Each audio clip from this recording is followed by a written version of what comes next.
Hello, welcome to this podcast. It's the third episode. We made it. Magic number 3. I'm going to keep saying we made it until episode 10 when people will, I guess at that point, will have assumed we made it a good distance. It does feel like that. When I tweeted for episode 2, I was like, we made it to episode 2. Like it feels like some kind of monumental milestone. But when starting from 0, I mean, 1 and 2 do feel like big milestones. Yeah. What did it say? Two's company, three's a crowd. Yep. Wait, three's company, four's, I don't know. Yeah. Well, we've got a already crowd off of to a great episodes start. at least. In case you're joining us for the first time, my name's Josh Larson, or you can call me Josh, and I'm joined by Austin. This You can call is him my Austin. voice. This is Austin's voice. I think we're getting worse as we go along. Yeah, we might be. Man, if you're watching me on the YouTube, the videos, I'm wearing headphones today, changing it up, because the last two times I've worn Apple AirPods, and they just don't fit my ears very well. Maybe you've had this experience before. But man, they just kind of fall out, especially if I smile or have any facial expression, which is unfortunate because I'm a smiley guy occasionally. Yeah, it's unfortunate that we have too much fun on the pod. That the AirPods don't work. Like if we were very stoic and less funny individuals, we probably could have made the AirPods work, but had to make the switch. Dang. But it's for a good cause. I hear we are probably laugh out loud funny, so that is That's what my mom told me. One of the many comments. Cool, Austin. What's new? Not much. This plant, if you're watching on YouTube, big plant in the background now. Just since we're video podcast guys, we got to check those boxes. So, big plant, guitar off to the side, and Josh suggested I need to paint the wall behind me black. And if I check those boxes, I think I could probably work at Vercel after this. So That's updates all to the that's all background, but that's required. yeah, that's I think that's literally the newest thing that I have to share in the past 2 weeks. Yeah.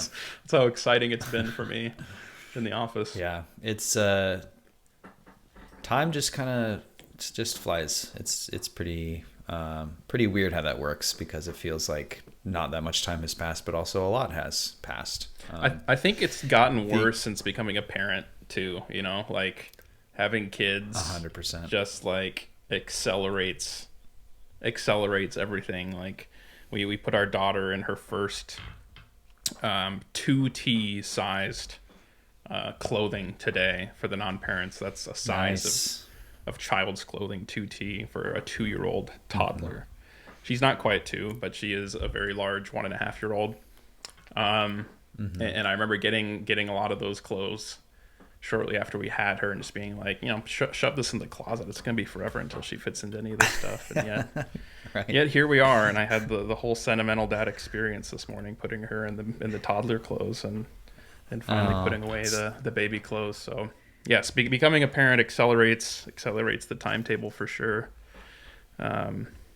Yeah, I think that's a universal experience. I don't know. Like you're sending her off to college almost. It's that's like a big milestone. Once we get out the 18T clothes, Austin, that's going to be it for me. do you ever, I assume you have, folded laundry of these young people, children, and one of the realizations I found is that it's just a lot of work. Like there's so many little tiny pieces of clothes you got to fold, and it's way harder than adult laundry for some reason. Have you found that to be the case? I've definitely found that to be the case. So folding laundry, I think by far the worst step of laundry. I know some people might have other opinions. I think that is probably a majority opinion though. The folding is the worst. And I hate folding regular size clothes enough. But when you get all these little pieces of you have the tiniest socks. You think it's hard to keep track of your adult size socks. Shove 10 baby socks in a washer. You're not going to see those ever again. So you have the socks, you have the sleepers, which all fold in a weird way and have zippers and buttons. You have the accessories like the hats and the bows, and it's a small amount of clothing that you're adding to your regular laundry, but the amount of work that it takes, I think, it grows exponentially. 100%. Yeah. And I'll say, as soon as you add like a second kid to the mix, and they get to be like almost the same-ish size or like big enough, and it becomes very hard for me to like disambiguate the clothes that I know used to be my first son's clothes but are now back in the rotation because my younger son is wearing them, and I'm like, wait, do I think it's my older son's because I remember him wearing it so much, or is it actually, the younger kid? So it's fun. And when I say That's how fun, you end it's up with just a lot of work. Yeah, that's how you end up with just the pile of clean clothes that just are in a big ball, and you just throw them in the corner, and you're like, I don't know, we'll pull them out when we need them. So this weekend, I have big plans. I am going to go to the car shop and probably get a new car. That is big. Those are big plans. So I bought a couple cars in my adult life. What kind of car shopper are you, Josh? Are you an avid researcher beforehand and you show up knowing what you want, or are you a chat with the salesman and figure out what they've got kind of guy? This most recent time around, I'm definitely the do the research ahead of times, because I had actual like goals. Before, when I bought cars, it's like I need something that starts and drives. Yes. And doesn't cost a ton of money. Now I'm like, I'm going to be a little bit more picky. My requirements this time were, I want it to be electric of some sort, and I want to be able to see the tire pressure to know which tire is low. I know I can check.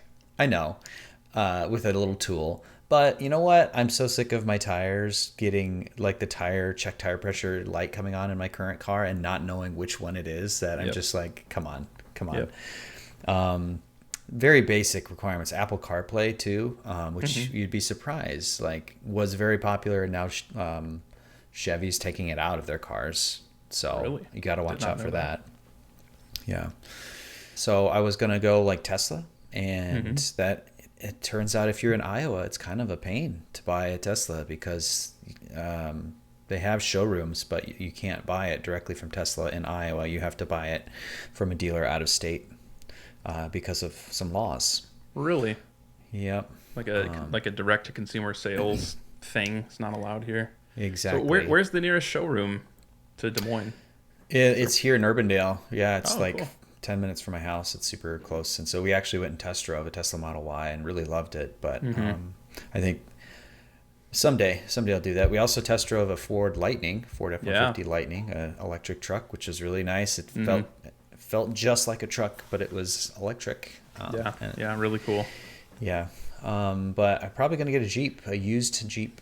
And I've never driven a Jeep before, never been a Jeep owner, but I'm pumped. What kind of Jeep? It's a Jeep Sahara, or Sahara, depending on how you pronounce it. And it's gray. And yeah, it's a couple years old. That's all I know. It's a hybrid. I was going to ask, is it electric? I didn't know if Jeep made it fully electric. Okay, so it's a hybrid. It's a plug-in hybrid, so it gets like 20 miles on electric, which is plenty for me, because I drive like a couple miles to take the kids to daycare or go to the gym, and that's it. So like I think it's just going to be perfect. So I'm really excited. Next time I will report as to whether we actually purchased the car. Can you look at the tire pressure from inside the car? Yes. So it checks that box. It checks the electric box. Does it have CarPlay? It does have CarPlay. Yeah. So it's the simple things, right? So. Yep. Yeah, 100%. I think those are a few things that are like, once you have them or once you see them, it's really hard to go back to the old way, right? Like we have one car that has CarPlay and the tire pressure gauge from the inside, and we have one that doesn't, and it's just such a pain going back and forth, and you're like, always wishing you were driving the other car. So, well, preemptive congratulations. I hope the car buying process is smooth. I kind of despise that whole time that you're actually there and in the dealership, and and finagling that whole thing. That's the least fun part of the process. So I hope that goes relatively smoothly, and I hope a pushy salesman doesn't take you down a path you don't want to go. I thank you, preemptive thank you, and Yeah. I agree. It is the worst ever to just be stuck in one of those offices while they talk to their manager's manager to try to, you know, I don't know, sell you on some upgrade thing. And so I just cannot wait to get out of there and be done with it. Yeah. I'll let you know how it goes. Yeah. Best of luck. Best of luck. Thank you. Anything else Thanks. going on this weekend? I'm going to the Iowa State football game in Iowa City. How That's about big. that? That's It is big. So Iowa and Iowa State Yeah. are both universities in the state of Iowa, the two largest universities, and they have college football teams, American football specifically. Yes. And college football is a pretty big deal here in the States. And Iowa and Iowa State are bitter rivals. Josh, I believe we are both Iowa State fans. Is that true? That is true. Yes, that's correct. My wife's family lives in Iowa City, and they are Iowa fans, of course. So that is, I'm going with my father-in-law, and so that will be fun experience to actually go to a game in Kinnick Stadium, not in the marching band because I've done it before as part of the marching band. Yeah. But that will be fun. And yeah, it's a big event because Iowa does not have any professional football teams or like any professional teams. And so Yeah. like people go all in on the colleges. And so that's why it's kind of like our big deal, our rivalry. And yeah, it'll be fun. It's going to be perfect weather for it. Yeah. It looks like a perfect weekend for it. So are you? I'm assuming you're going to cheer for Iowa State, right? Even though you're with your father-in-law and you're in Kinnick Stadium. I think I'll be a pretty decent guy about it. I'm not going to be like a huge jerk. I mean, I'll be surrounded by Hawkeye fans, obviously. Yeah. And so I think we'll be, hopefully I don't get ridiculed if I wear an Iowa State shirt. Yeah, we'll see. Yeah. I will report back on that. Yeah, best of luck heading into enemy territory. I have come from a very large family of Iowa State fans, but married into an Iowa Hawkeye family. So they're pretty good natured. They're one of the good Iowa Hawkeye families.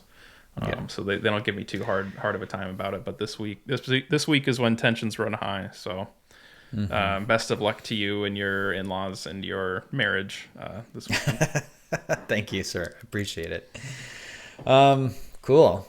Well, to the meat of it, do you have any weekend plans? Sorry. So I will definitely be watching the game. I will not be there at Kinnick. I will most likely be in a dark room by myself with the doors closed for the duration of the game. And whether we win or lose, there's probably gonna be some alcohol involved, and we'll go from there. Nice. That sounds like a real treat. Classic football weekend. Yes. Today, Josh and Austin figure out, drum roll please, local first.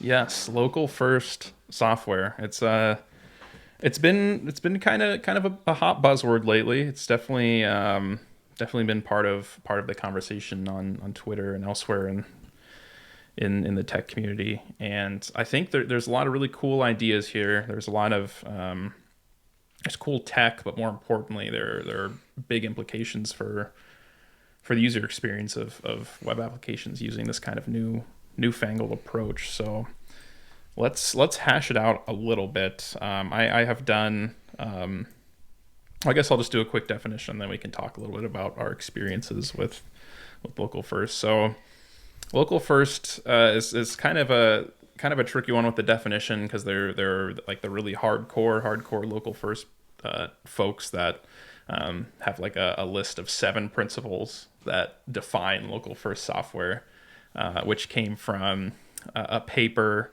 from the folks at Ink and Switch, which is a research lab hackers cohort that did a bunch of deep dives into local first and CRDTs and wrote a big paper about it. And they had these 7 principles or 7 ideals for local first software. So there are those that hold up those 7 as you have to hit all these points or else you're not local first. But there's also just a big spectrum of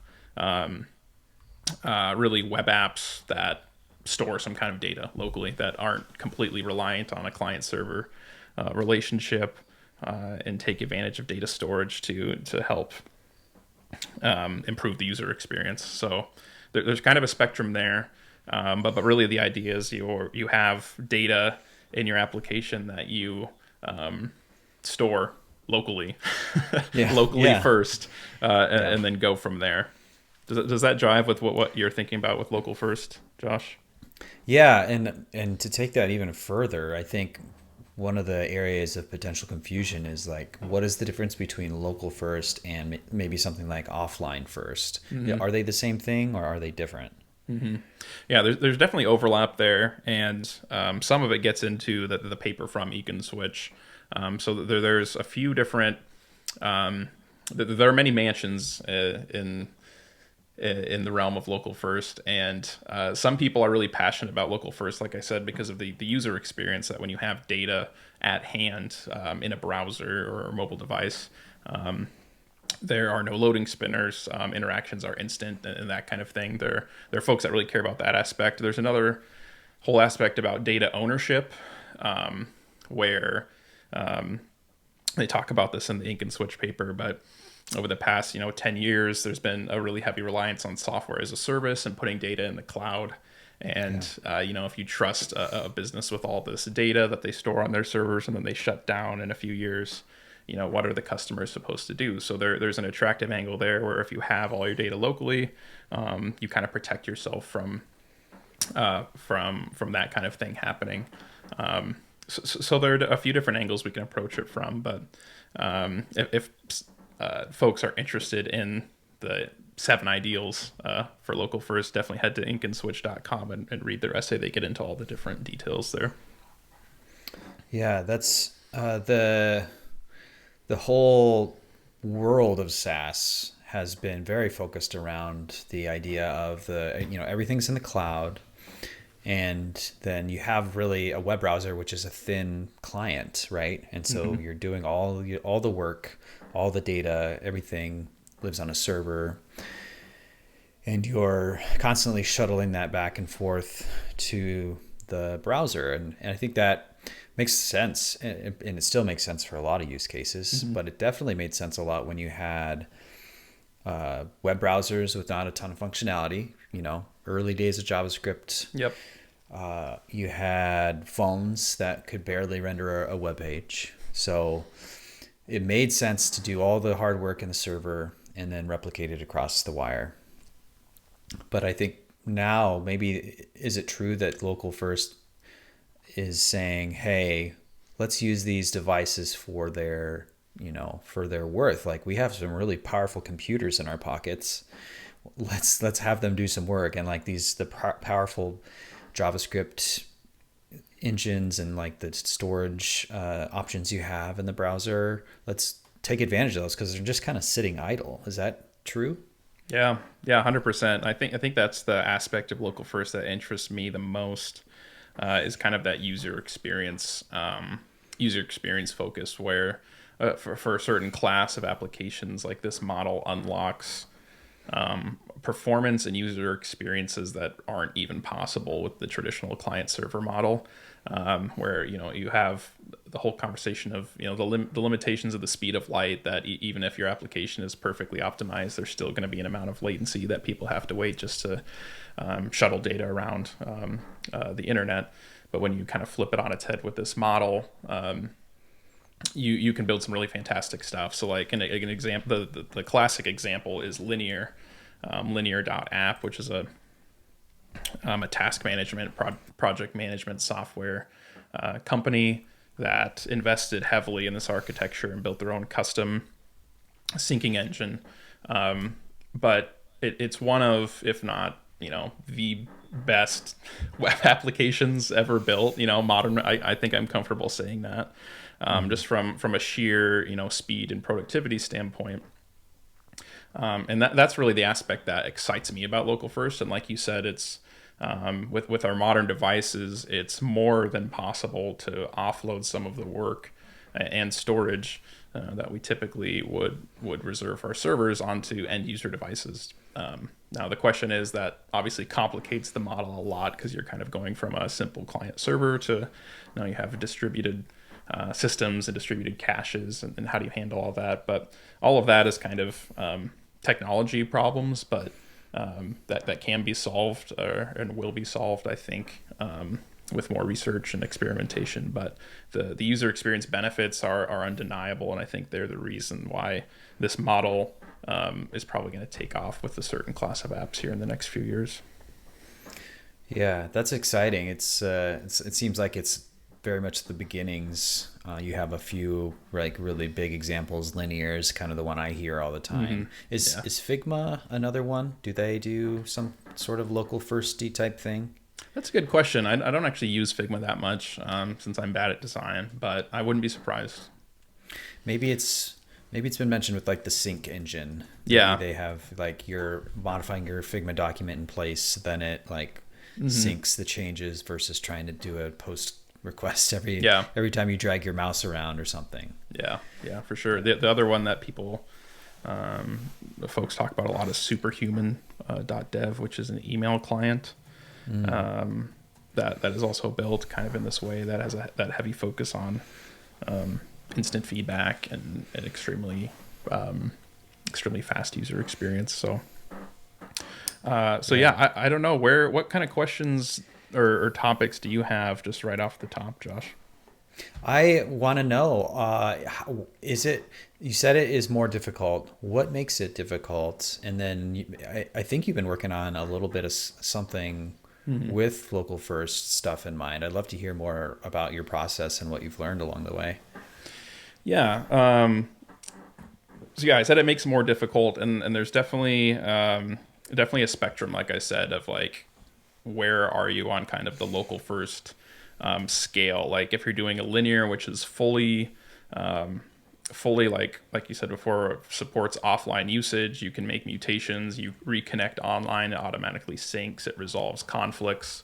As you're making changes on your computer, your coworker is seeing it instantly in their browser. There's cross-browser communication. It handles multiple workspaces, authentication. That's kind of like the far end of like they built their own custom sync engine to do all of that work for them. That's kind of the far end of complexity of like that took them multiple years. It was a big engineering effort.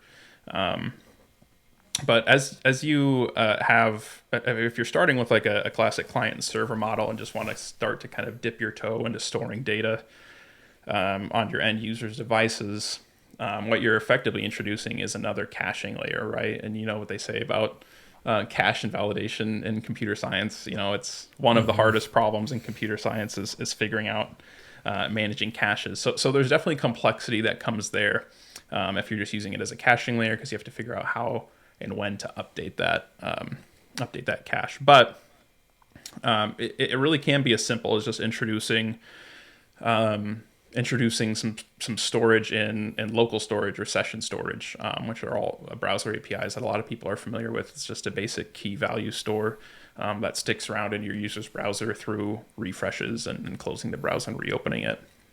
Gotcha. A lot of people use local storage for, like a theme preference. If a user says, I always want dark theme, you just throw that in local storage and it sticks around for a while. You don't have to be making that request to your server or whatever to figure that out. So it can be really as simple as that. I think the real kind of user experience gains, though, are going to come when you start to bite off a little bit more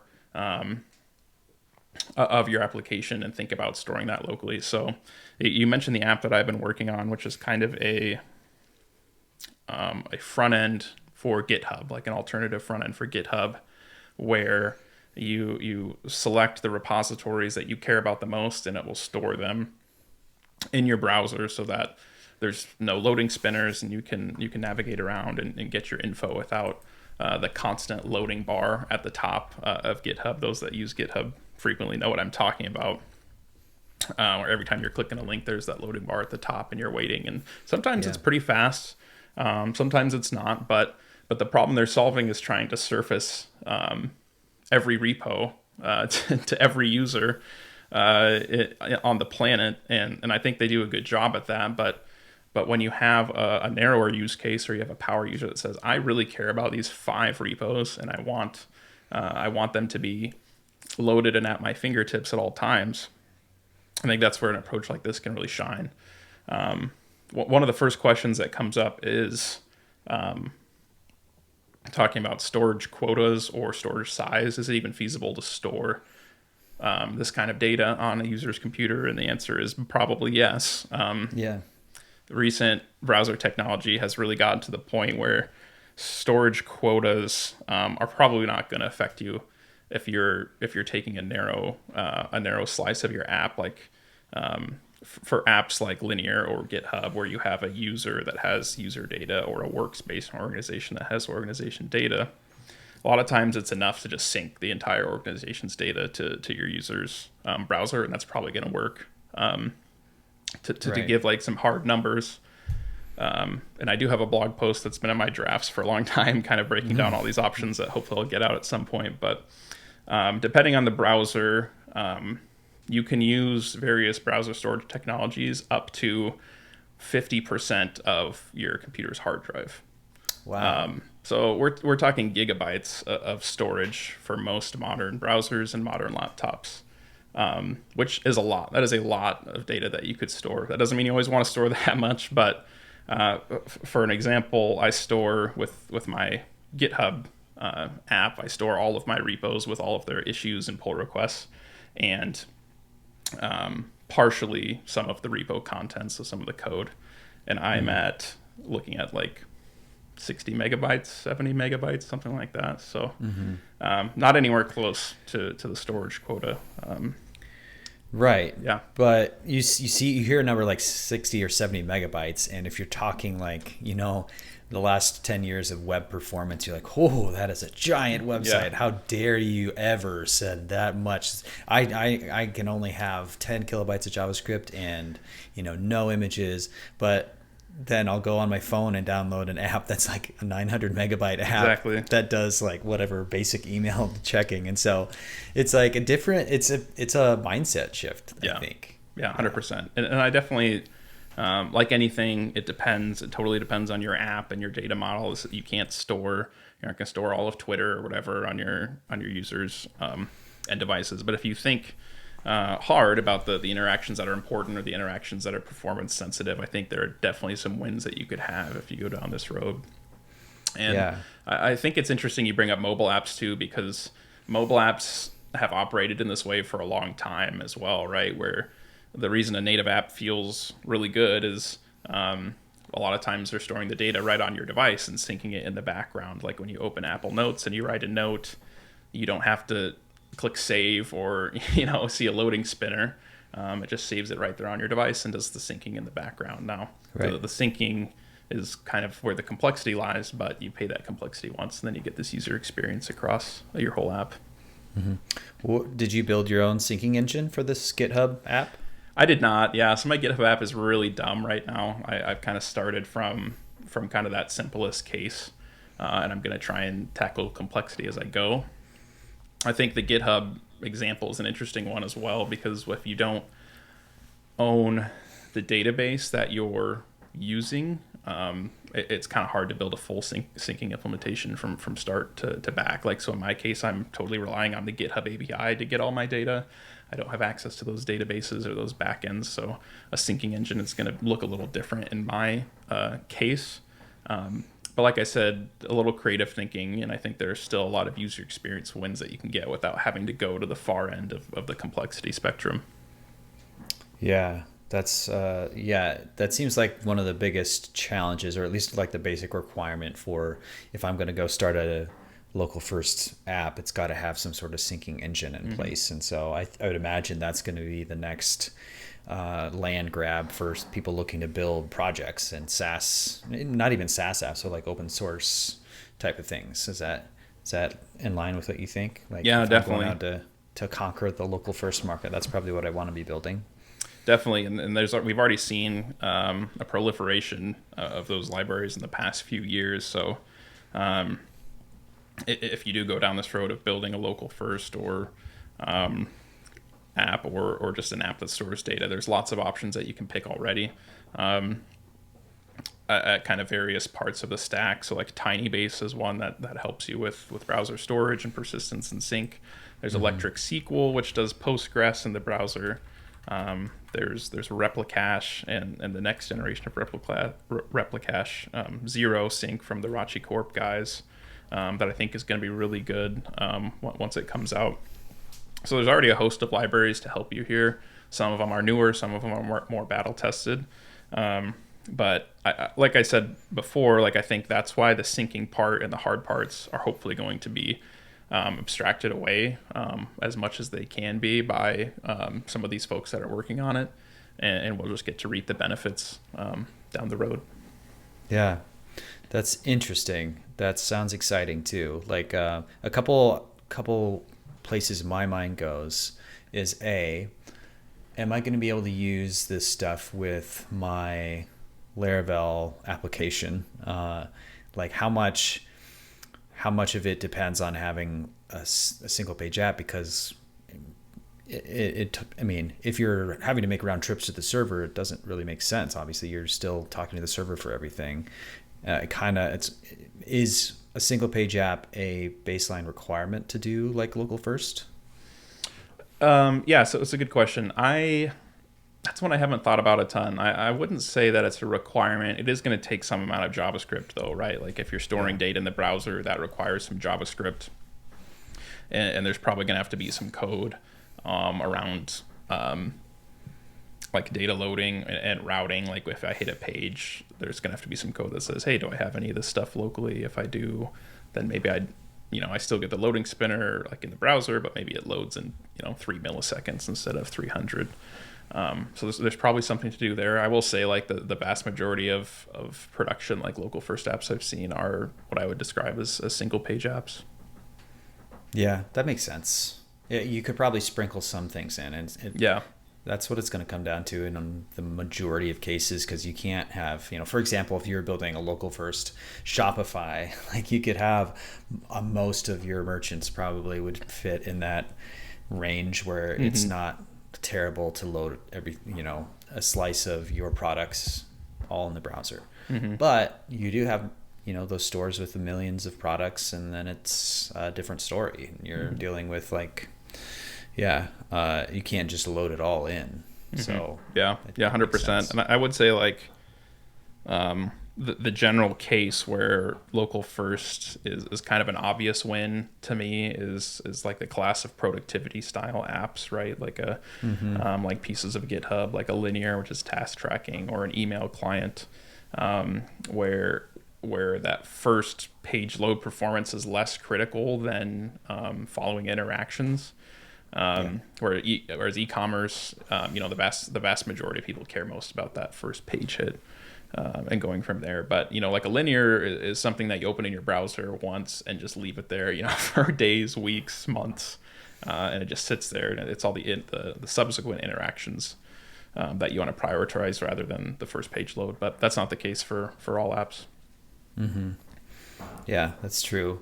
The other thing that comes to mind is around security and authorization, right? So if you're loading...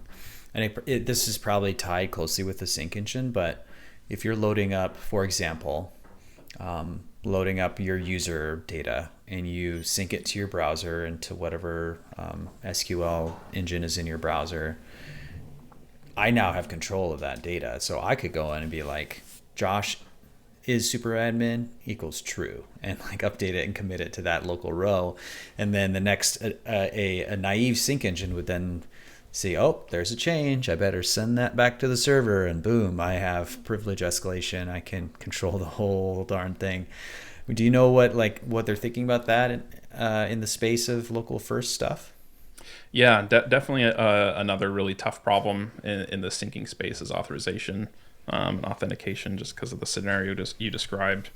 I think that's where kind of the spectrum of local first comes in again, where like, the ideal ink and switch software might be truly like you own all of your data and it should work almost peer-to-peer, without authoritative servers. But I think that the vast majority of practical cases are going to have some kind of authoritative server somewhere in the process with the syncing engine. And that's where, if you have all of your syncs, all of your data, all of your actions eventually flowing through to your authoritative server, you can do some of those checks. Some of that authorization logic can live in there. But again, a really tough problem when you kind of introduce the distributed system paradigm into a traditionally client-server thing. But I think like a solution like Replicache from the Rachi Corp guys really leans heavily on that concept of having the authoritative server and authoritative mutations. So they actually have the concept of defining kind of a lightweight client optimistic mutation version. So like in your JavaScript being like, oh, if we add a to-do, just like push it onto the array.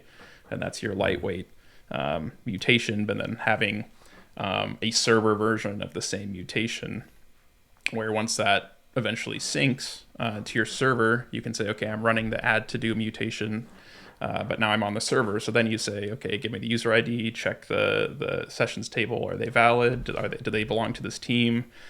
Do all that kind of check, and then run your mutation logic. And then that's actually going to resync and overwrite all of the clients with the authoritative version. So that's one interesting take that I've seen on it that seems to work pretty well.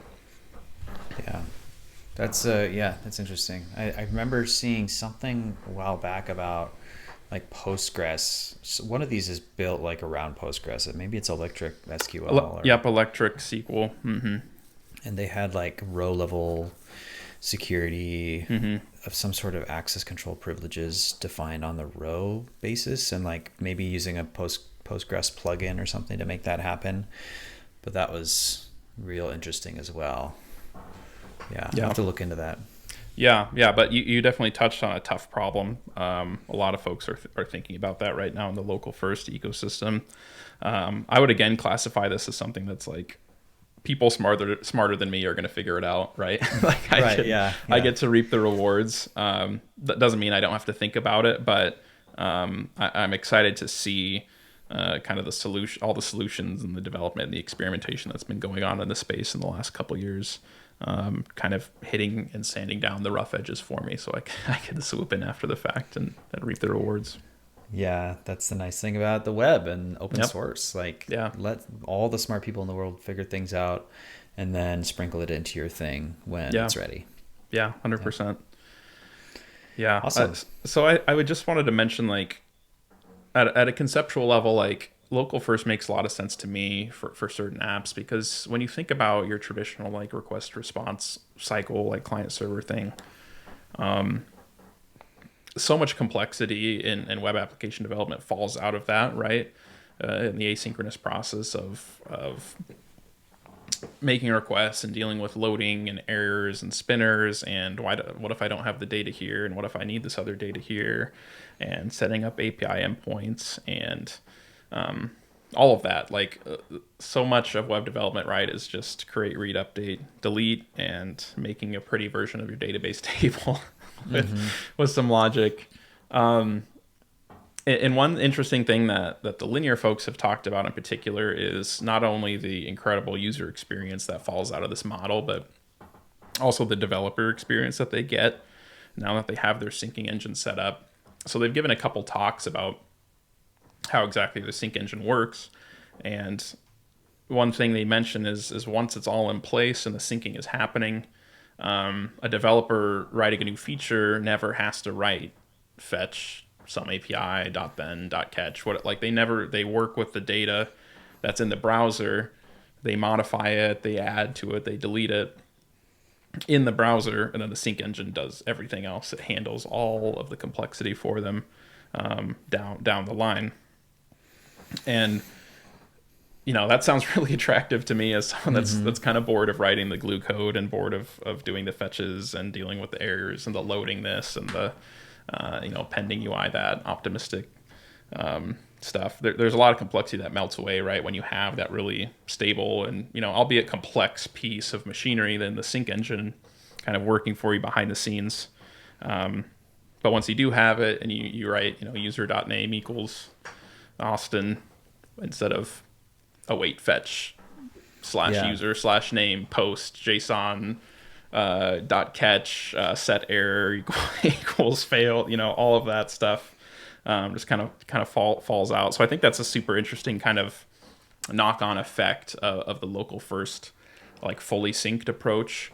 That wasn't apparent to the linear folks when they started building it. They were doing it more for the user experience, and then realized, hey, this is actually really nice to work with as well. So that's one thing I just wanted to mention that popped into my head. Yeah, that's it's cool. It kind of eliminates a whole class of problems and of like code that you have to write because someone else is responsible for syncing it. That's amazing. Yeah, and so that's cool. Do you think we're going to see a whole host of local first apps crop up soon? Man, I really hope so. Like, I don't know if I'm fully local first pilled, as they would say, as the kids would say.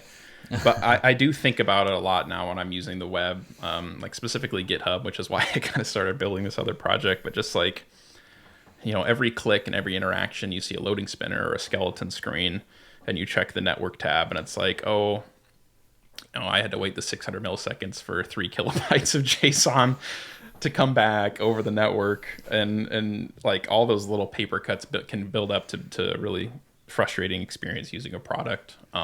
So I really do hope so. It's obviously not a silver bullet like any technology. It can't be applied to your Shopify site with 1 million products. But there's a whole class of apps that could have an immediate upgrade in the UX by adopting this. So I hope those underlying technologies, once they've had some time to bake in the open source libraries, can help wrap up some of that complexity and kind of hand it to the average developer and give them a large pit of success, as they say, to build some really great apps. That's awesome. Yeah, I hope we see more of it too. And I after talking, I do want to go play with it and build my own little. I don't know if it's a GitHub clone, but something. Yeah. Yeah. It'd be cool. It'd be cool to build a wrapper around like a Laravel thing, or build something in that space to local firstify your Laravel stuff. Yeah. Build some sort of a sync engine. That'd be really cool. Yeah. So yeah. opportunity. Totally. Yep. Well, yeah, I mentioned a bunch of libraries and projects today. Maybe we can throw some of them in the show notes if folks are interested in getting started. Take a look at any of those and kind of go from there. Sounds good. Cool. Well, gosh, that was a fun chat about local first. We will end, I guess, with our picks for things that we find interesting. I don't know if we ever came up with a name for this. Cool stuff. Cool stuff. Do you have anything? Go ahead, Austin. So I just wanted to shout out Laracon from last week. I think that was last week. Yeah. I'm not a Laravel developer. I don't know PHP. I'm not in that ecosystem, but it looked like a heck of a lot of fun. And there are a lot of really cool announcements out there that I think we're going to talk about at some point in the future. But just kind of the Laravel community in general, as kind of an outside observer, it seems like a really fun place to be. I like following a lot of PHP folks on Twitter, just not necessarily for all the technical stuff, but just they have really great vibes, as the kids would say. And Laracon looked like a blast. I enjoyed watching a lot of the talks, even though that's not my world. And really just had a great time kind of living vicariously through Twitter. Yeah, I just wanted to shout out Laracon. It was fun watching it from a distance.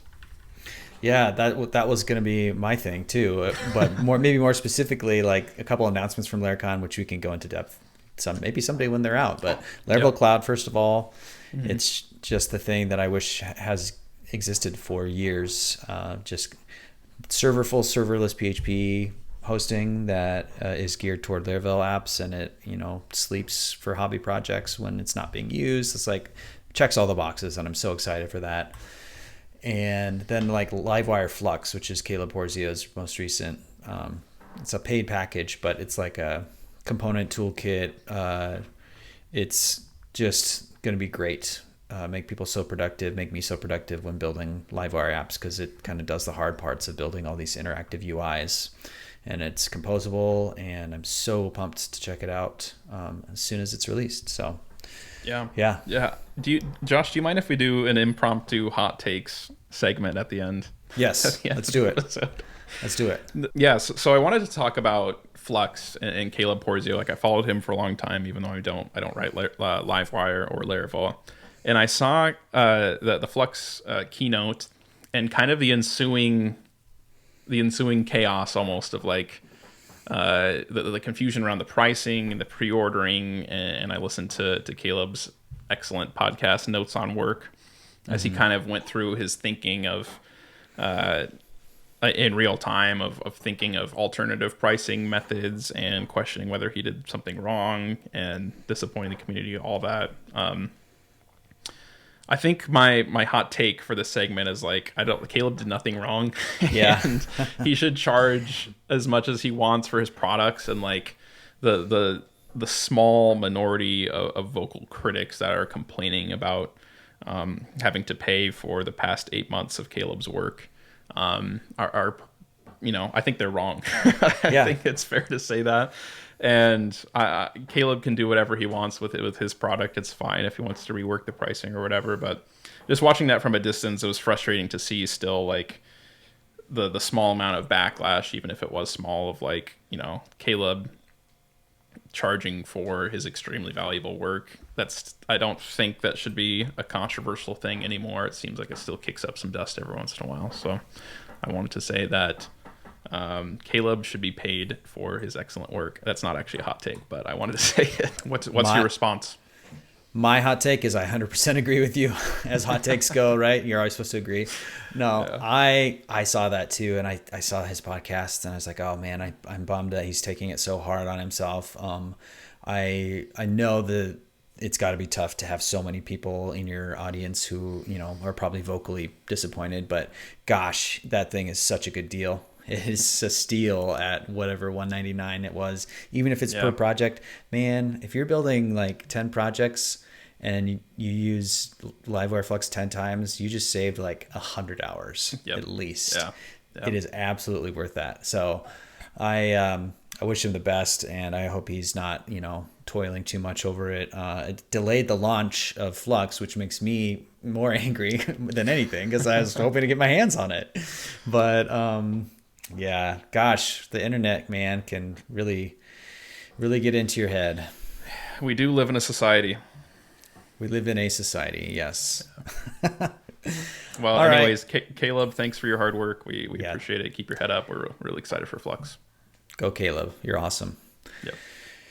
Cool. Well, until next time, this has been Josh and Austin Figure It Out. We figured out local first, everybody. Congrats. Yep, It's done. It's done. Thanks, Josh. All right. Thanks. See ya. See ya.